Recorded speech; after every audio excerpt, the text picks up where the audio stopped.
Hi there. Welcome to yet another episode of Reading of Excerpt from Paula Bruce. This is Nitika and we are watching the podcast series only on Rasayan Prayogshala. If you're liking the channel, do hit the like button. Please share the channel with as many friends as you can. That's a request. And do hit the bell icon so that you receive the video as soon as they are on YouTube. Today, nitrosoamines and cancer is waiting. This is from the chapter number 15, Reactions of Substituted Benzene. Nitrosoamines and cancer. Let's read it and also see the underlined reaction behind what's going on. Let's get started. A 1962 outbreak of food poisoning in sheep in Norway was traced to their ingestion of nitrite-treated fish meal. This incident immediately raised concerns about human consumption of nitrite-treated foods.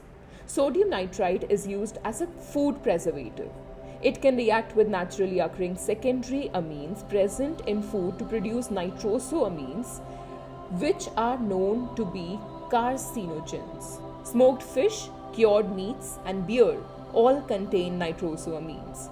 Nitrosoamines have also been found in cheese, which is not surprising because some cheese are preserved with nitrite and cheese is rich in secondary amines. In the United States, consumer groups asked the Food and Drug Administration to ban the use of sodium nitrite as a preservative. This request was vigorously opposed by the meat packing industry. Despite extensive investigations, it has not been determined whether or not the small amounts of nitrosoamines present in our food pose a hazard to our health. Until this question can be answered, it will be hard to avoid sodium nitrite in our diet. It is worrisome to note, however, that Japan has one of the highest gastric cancer rates and has the highest average ingestion of sodium nitrite. Some good news is that the concentration of nitrosoamines present in bacon has been considerably reduced in recent years by adding ascorbic acid, a nitrosoamine inhibitor, to the curing mixture. Additionally, improvements in the malting process have reduced the level of nitrosoamines found in commercial beer. Dietary sodium nitrite does have a redeeming feature.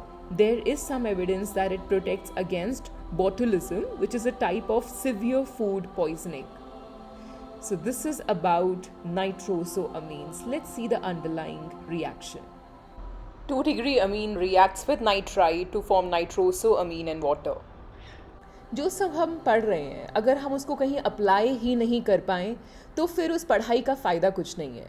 The real education lies in also implementing what we are studying in our books to our real life, and hence this is my attempt at Rasayan Prayogshala to align your studies with your application of concepts. So next time if you're eating cheese, beware of nitrosoamines.